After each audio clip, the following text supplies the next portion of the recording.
ध्यान से सुनना। जो आश्रम आता होगा, जो आश्रम की सेवा करता होगा, जो आश्रम की सेवा कार्यों से जुड़ा होगा, जो संचालक और साधकों से जुड़ा होगा, वो कभी आश्रम के ऊपर व्यर्थ आरोप नहीं लगाएगा। गृहस्थियों को ये चर्चा अंदर अंदर झंझोड़ती, लेकिन जिसके सिर पर सदगुरु का हाथ होगा वो सोचेगा जो होगा देखा जाएगा। इसके लिए आत्महत्या कर रहा है, दुष्ट है तू।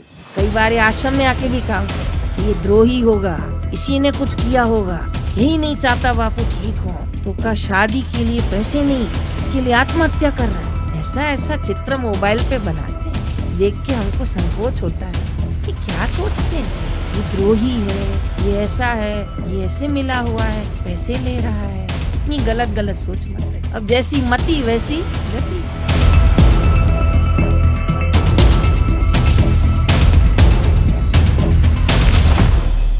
एक बहुत प्यारा अनुभव बता रही हूँ। एक महात्मा समुद्र किनारे बैठे थे। कैसे महात्मा थे? आत्मानंद में मस्त है।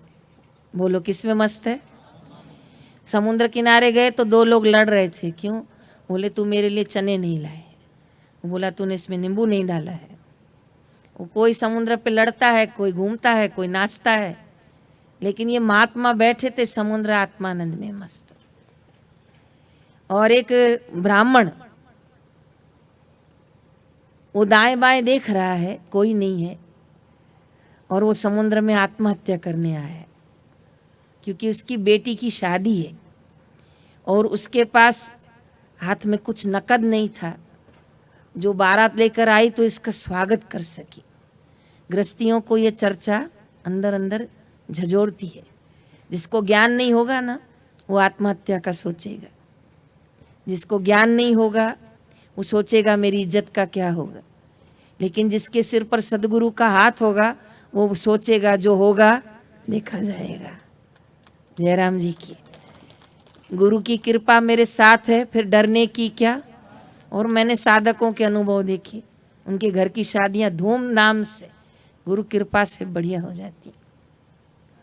तो पंडित जब आत्महत्या करने जा रहा था तो लगा कि चलो संत को प्रणाम तो कर लूं, कम से कम जा रहा हूं। प्रणाम करने आया, संत की आंखें बंद थी। कहा कम से कम संत की दृष्टि तो पड़े, मन को शांति तो हो, फिर जाता हूं समुद्र में। संत की आंख खुली और संत तो अपने मस्त ही स्वभाव में थे। उनकी आंखों से भी नूर छलकता है। जैसे आंख खोली तो हाथ से इशारा किया कि क्यों बैठे हो। तो कहा मन पे बहुत बोझा है। कहा क्या हुआ? बेटी की शादी है, हाथ में पैसा नहीं है, मैं समुद्र में कूदने जा रहा था और सोचा कि एक बार आपको प्रणाम करके मन की बात रख दूं, मन से बोझा हट जाएगा। तो कहा शादी के लिए पैसे नहीं, इसके लिए आत्महत्या कर रहा है, दुष्ट है तू। तो कहा समाज में क्या मुंह दिखाऊं। तो कहा इधर आ, मैं तुझे एक हीरा देता हूँ, तेरी बेटी का काम हो जाएगा। ऐसे ऐसे यहाँ से जा, फिर मुड़ जा, सामने बहुत बड़ा पेड़ है, पत्थर रखा है, वो हटा, नीचे हीरा है, जा ले जा। वो गया तो सही, लेकिन जब तक वहां पहुंचे तो अंधकार हो गया। अब हीरा तो वहां था, लेकिन हीरे को पाने के लिए और खोदने के लिए इसको क्या करना पड़ेगा? प्रकाश। क्या करना पड़ेगा? हीरा तो वहीं, हीरा पहले था कि नहीं था? था। सो सिर्फ दो ही काम है, पत्थर को हटाना है और क्या करना है? प्रकाश। जो प्रकाश करेगा तो इसको हीरा दिख जाएगा। तो बापूजी बहुत सुंदर इसके लिए उद्घोष देते हैं कि वो आत्मा रूपी हीरा तो अंदर है, वो परमात्मा रूपी हीरा अंदर है, लेकिन गुरु के ज्ञान का क्या करना है? प्रकाश। और पुराने संस्कारों के पत्थर को हटाना है। बस इतना हुआ कि उसको हीरा मिल गया। इतना खुश हो गया, जो तो नाचता नाचता घर आया। पत्नी ने देखा इतना कीमती हीरा कहाँ से लाए? तो कहा संत ने दिया है, चलो बेच के पहले शादी का काम करते हैं। धूमधाम से शादी करी। पत्नी बड़ी चतुर थी। कहा सुनो, किस संत ने दिया था? तो कहा नहीं पता, समुद्र किनारे बैठे थे, बस मैं आत्महत्या करने जा रहा था, उन्होंने दे दिया। कहा सुनो, उनके पास जरूर इससे बड़ा हीरा होगा, तभी उन्होंने तुमको छोटा वाला दिया है। ये दिमाग है ना, काम करता है ना। कई बार ये आश्रम में आके भी काम करता है। कि ये द्रोही होगा, इसी ने कुछ किया होगा, यही नहीं चाहता बापू ठीक हो। ऐसा ऐसा चित्र मोबाइल पे बनाते हैं, देख के हमको संकोच होता है कि क्या सोचते हैं आप। कोई घर छोड़ के, अपने माँ बाप छोड़कर, संसार को छोड़कर गुरु चरणों में बैठा है। पता नहीं कैसी दृष्टि हो गई है। कल मैंने वहाँ बताया था कि वो हरियाणा की एक भैंस थी ना, वो राजस्थान आ गई। अब हरियाणा में उसको खिलाते थे हरा चारा, और राजस्थान में मिलने लग गया सूखा, वो मुंह बनाने लगी। 3 दिन हो गए, बेचारा परेशान हो गया भैंस वाला, खाती नहीं है, पतली हो जाएगी। तो गांव के बड़े के पास गया कि मेरी भैंस खा नहीं रही है, तो क्या हरियाणा की राजस्थान क्यों ले आया भाई तू? बोले अब आ गई, कुछ रास्ता करो, मेरा चारा सूखा और हरियाणा का चारा हरा। बोले बिल्कुल नहीं। बोले मुंह फुला के बैठी है, क्या करें? बोले जा इतना बड़ा मोटा हरा चश्मा ले आ। बोले जी अभी ले आता हूँ। वो शाम तक हरा चश्मा ले आया, उसको पहनाया, पूरा चारा खा गई। तो कहा साहब कमाल की युक्ति दी है, पूरा चारा खा गई। तो क्यों खा गई? तो कहा अब उसको क्या दिख रहा है? हरा दिख रहा है। अब आपको खोट क्यों दिख रही है? खोट उसको देखती है जिसके मन में स्वयं खोट होती। क्यों खोट देख रहे हो? और मालिक बैठे हैं उनके, नहीं चिंता करो। फिर भी कोई कमी है, सदैव सुझाव दीजिए, प्रस्ताव रखिए, बताइए ये कमी है, इसको ठीक कीजिए, और ज़रूर करेंगे।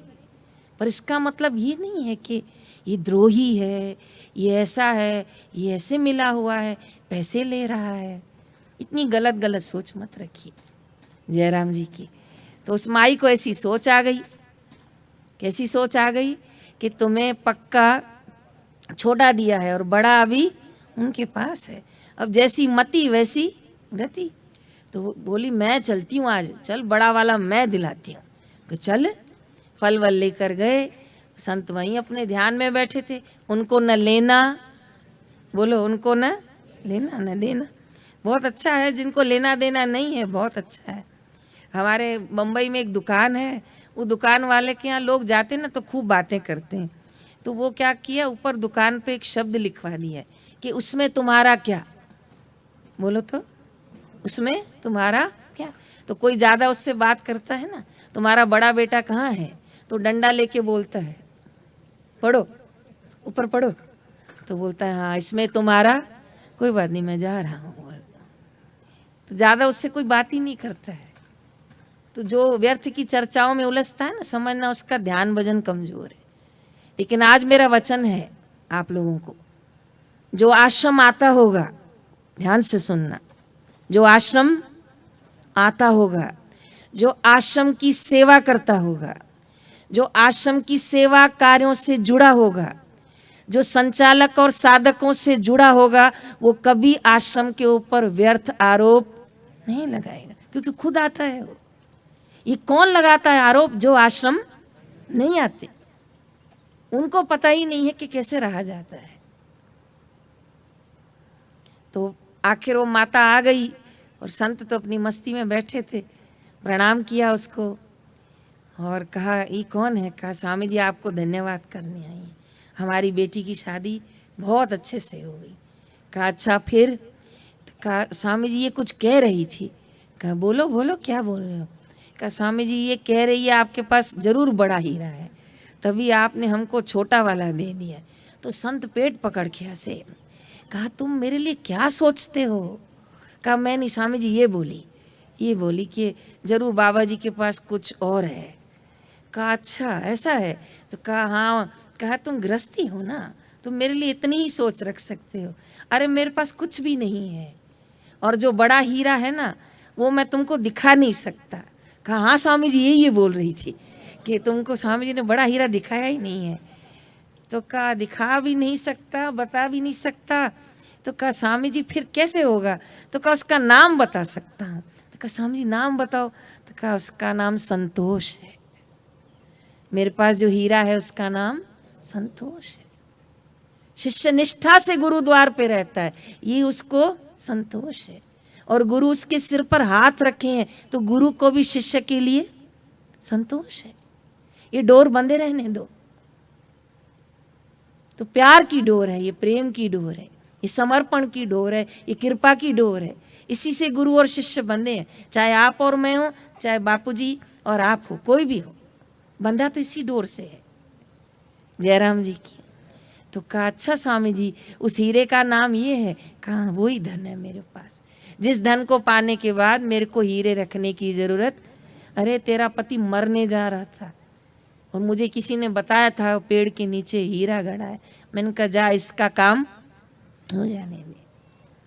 तो संत महापुरुष दया करते हैं, जो हमको ऐसा हीरा दे देते हैं, ज्ञान रूपी हीरा, संतोष रूपी हीरा, भक्ति रूपी हीरा। बापू कहते हैं जॾहिं मिलियो मूंखे इहो हीरो तो जग थी वियो सवा कसीरो। सिंधी भाषा का शब्द है कि जिस दिन गुरु का द्वारा दिया गया हीरा मिल जाता है ना, तो उसको जग में फिर आनंद और रस नहीं आता है। उस संसार की चीज़ों तक भटकता है जब तक उसे रस नहीं आता है। जयराम जी की।